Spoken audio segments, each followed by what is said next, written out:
Bonjour à tous et bienvenue sur DigiSchool. Je suis Clément, votre enseignant japonais, et aujourd'hui nous allons voir la première partie des bases de la nominalisation verbale en no, différente de la nominalisation verbale en koto.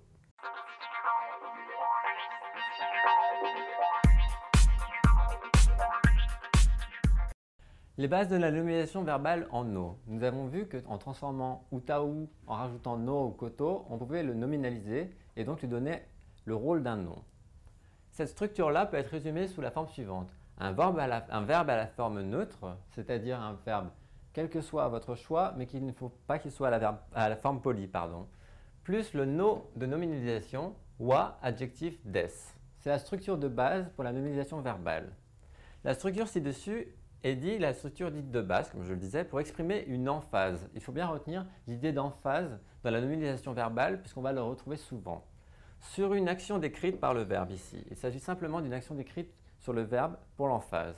Ce verbe nominalisé est ici raccroché à un adjectif pour que le locuteur puisse émettre un jugement ou son opinion. Il est possible d'omettre le verbe, donc de simplement dire un mot à la place, ce que nous verrons, comme dans le cas de la prochaine phrase d'exemple. La phrase perd alors toute son emphase et l'on comprend dès lors la nécessité de raccrocher le verbe nominalisé à un adjectif, ce que nous verrons dans les exemples. Notons ici que la particule wa est utilisée au lieu de la particule ga en raison des adjectifs employés dans cette structure. Nous verrons effectivement qu'il y a d'autres particules possibles à la place du wa, mais ce n'est pas si complexe que cela. Nous le verrons dans la deuxième leçon. En effet, sous ce schéma, vous retrouverez donc le plus fréquemment les adjectifs suivants. Muzukashi, difficile. Yasashi, facile, gentil.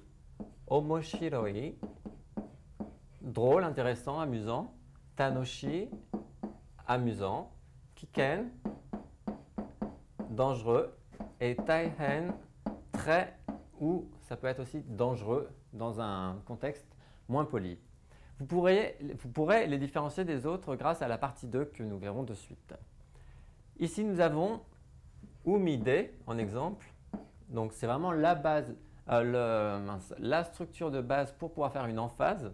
Donc, umide oyogu. Alors ici, ce n'est pas koto. On utilise obligatoirement le no wa pour faire une nominalisation. Donc, umi, la mer. De oyogu, nager dans la mer. No wa omoshiroi desu. C'est amusant de nager dans la mer. Ici, pour distinguer la différence entre une phrase simple et une phrase avec un verbe nominalisé en no et l'emphase, je vous ai mis les deux. Vous avez tout d'abord Nihongo wa. Nihongo wa muzu. On l'a déjà traduit. Hop là.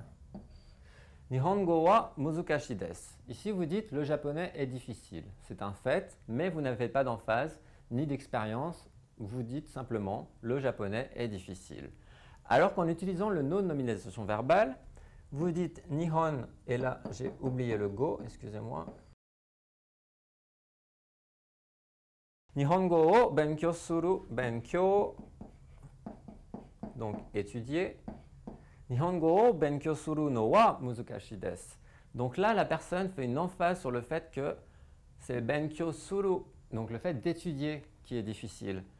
Donc, dans cet exemple, le locuteur crée une emphase sur le fait d'étudier, mais insiste aussi sur sa propre expérience. Il faut vraiment insister sur l'idée d'expérience et d'emphase pour comprendre les clés de la nominalisation verbale. Je sais que ça peut paraître complexe.